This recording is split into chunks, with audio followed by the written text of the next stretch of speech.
Hello dear students, in this video we are going to discuss question on custom duty. ठीक है, but वहां पे आगे बढ़ने से पहले मैंने एक शॉर्टकट में आपको इंफॉर्मेशन लिख दिया, वो पहले देख लेते हैं. देखो, क्वेश्चन में आपको दिया जाएगा एक्स फैक्ट्री प्राइस. अभी एक्स फैक्ट्री प्राइस का मतलब क्या है? आप कहीं से इंपोर्ट कर रहे हो तो जिस कंट्री से एक्सपोर्ट हो रहा है उस प्राइस को बोलते हैं एक्स फैक्ट्री प्राइस. ठीक है, ओरिजिनल एक प्राइस दिया जाएगा आपको, उसको ऐड करोगे एक्स, उसमें ऐड करोगे एक्सपेंसेस एट एक्सपोर्टर कंट्री, जो एक्सपोर्टर कंट्री में एक्सपेंस हुआ था that we are going to write. ये ऐड करने के बाद आपको मिलेगा एफओबी प्राइस. एफओबी प्राइस में, एफओबी को बोलते हैं फ्री ऑन बोर्ड प्राइस. उसमें ऐड करोगे इंश्योरेंस, कितना ऐड करना है that I am going to discuss. उसके पहले अगर आपको पॉसिबल होगा तो 2019 के क्वेश्चन पेपर का वीडियो है, ठीक है, उसमें मैंने डिटेल में एक्सप्लेन किया है, ये वीडियो आप लोग देख सकते हो. तो इंश्योरेंस ऐड होगा, उसमें फ्रेट ऐड होगा, और ये दोनों ऐड होने के बाद आपको मिलेगा सीआईएफ प्राइस. ठीक है, सो ये वीडियो देखने से पहले इस वीडियो को पॉज करो. 2019 का क्वेश्चन पेपर मैंने सॉल्व किया हुआ वीडियो अपने चैनल पे अवेलेबल है.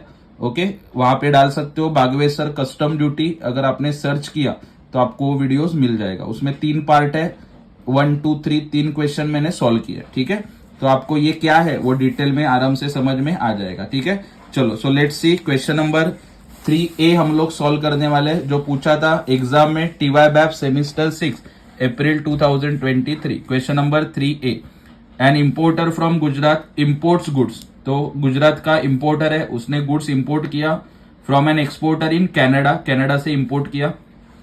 The vessel carrying the goods reaches Mumbai port first. तो जो वेसल है पहले मुंबई में आया और वहां से कहां पे गया? गुजरात में. ट्रांसशिप, पहले मुंबई में आया, वहां से गुजरात में गया.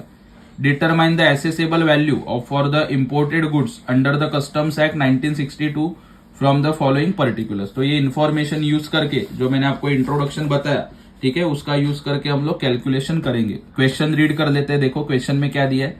Cost of machine at the factory of the exporter, इसको बोलते हैं एक्स फैक्ट्री प्राइस, जो मैंने आपको बोला था. कितना? 54,000. बट ये सीएडी में दिख रहा है, बराबर, तो आपको रुपीज में लास्ट में कन्वर्ट करना पड़ेगा. सीएडी का मतलब होता है कैनेडियन डॉलर. ठीक है, सो ये 54,000 है. उसमें transport charges from factory of exporter to the port of shipment. ठीक है, एक्सपोर्टर के फैक्ट्री से शिपमेंट तक, पोर्ट तक लाने का खर्चा. ठीक है, तो वो क्या होगा? इसमें ऐड होगा. Handling charges paid for loading the machine in the ship, machine को शिप में लोड करने का खर्चा, वो भी क्या होगा? इसमें ऐड होगा. ठीक है, देखो ये 2 चीजें ऐड की है. उसके बाद freight charges from exporting country to India. Freight का देखो मैंने अभी कुछ लिखा नहीं है, लास्ट में आपको पता चलेगा इस फ्रेट का क्या करना है. ठीक है, उसके बाद buying commission paid by the importer, ये आने वाला नहीं है, ध्यान में रखना. कमीशन पेड बाय इंपोर्टर मैंने क्रॉस किया इसको, ये नहीं आएगा. उसके बाद charges for design and engineering work undertaken for the machine in Canada. Okay, designing के लिए, इंजीनियरिंग के लिए खर्चा किया, कनाडा में खर्चा किया, ये ऐड होगा. ओके, मशीन के कॉस्ट में. उसके बाद transport charges from Mumbai to Gujarat port, ये आने वाला नहीं है. आपको इंपोर्ट का वैल्यू ढूंढना है ना. मुंबई में आने के बाद वो गुड्स इंपोर्टेड नहीं रहेगा, मुंबई से गुजरात में भेजोगे, तो इसके लिए यहाँ पे क्रॉस किया. तो 2 चीजें आपको नहीं लिखनी है, ध्यान में रखना. ठीक है, actual insurance charges paid are not ascertainable, ये लाइन भी इंपॉर्टेंट है.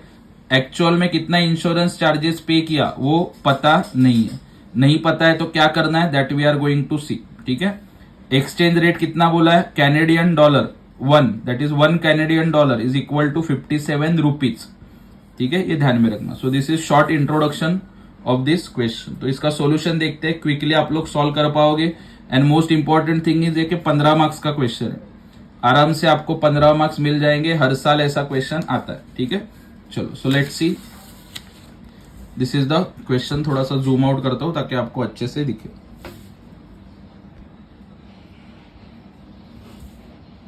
देखो, calculation of custom duty payable. ठीक है, पर्टिकुलर्स कैनेडियन डॉलर अमाउंट. ठीक है, CAD amount means Canadian dollar. सबसे पहले क्या लिखा है मैंने? एक्स फैक्ट्री प्राइस 54,000, जो क्वेश्चन में बताया था. उसमें ऐड होगा transport charges from factory of exporter to the port for shipment 2200. ठीक है, ये देखो क्वेश्चन में जो बोला था वैसे ही हम लोग कर रहे हैं. ये ऐड होगा. हैंडलिंग चार्जेस भी क्या होगा? उसमें ऐड होगा. तो उसमें ऐड क्या किया? अगला, handling charges paid for loading the machine in the ship 250 add हो जाएगा. ठीक है, उसके बाद charges for design and engineering work undertaken for the machine in Canada, ये भी क्या होगा, ऐड होगा। ठीक है, सो जो मैंने प्लस बोला है देखो, ये तीनों चीजें हम लोगों ने ऐड की है उसमें। ठीक है, उसके बाद आपको मिलेगा free on board price, that is FOB price, कितना, 66,450। ओके, 66,450। इन सबको ऐड करने के बाद उसमें ऐड होगा फ्रेट, जैसे मैंने इंट्रोडक्शन में बताया था, freight charges from exporting country to India.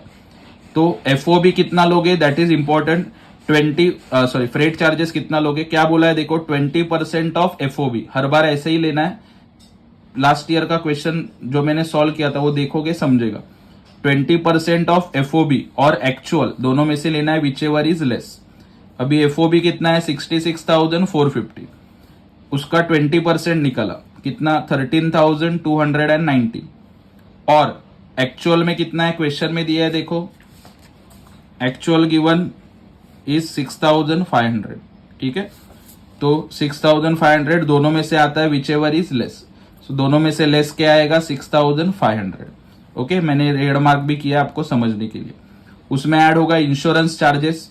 Insurance बोला होता तो हम लोग लिखते हैं, नहीं बोला है तो हम लोग क्या निकालते हैं, एफओबी का 1.125%। इसको भी हाईलाइट करता हूं ताकि समझेगा आपको। क्या निकालते हैं हम लोग, एफओबी का 66,450 का 1.125%, ये ध्यान में रखना। तो इसका 1.125% निकाला तो कितना आएगा, एक्चुअल होता तो मैं एक्चुअल लिखता, लेकिन नहीं है तो 1.125%, तो कितना आएगा, 747.56। खुद कैलकुलेट करके देख सकते हो, ये ध्यान में रखना ये बात, ये एफओ फ्रेट का और इंश्योरेंस का ध्यान में रखो। ठीक है, उसके बाद इसमें दोनों चीजें ऐड कर दी तो आपको मिलेगा कॉस्ट इंश्योरेंस फ्रेट चार्जेस, या फिर CIF वैल्यू बोलते हैं इसको, 73,697.56। और एक्सचेंज रेट है आपका $1 Canadian dollar is equal to 57, तो इसको 57 से मल्टीप्लाई किया, so you will get assessable value, that is 42,761। इतना एकदम सिंपल सॉल्यूशन है, एंड फॉर 15 मार्क्स।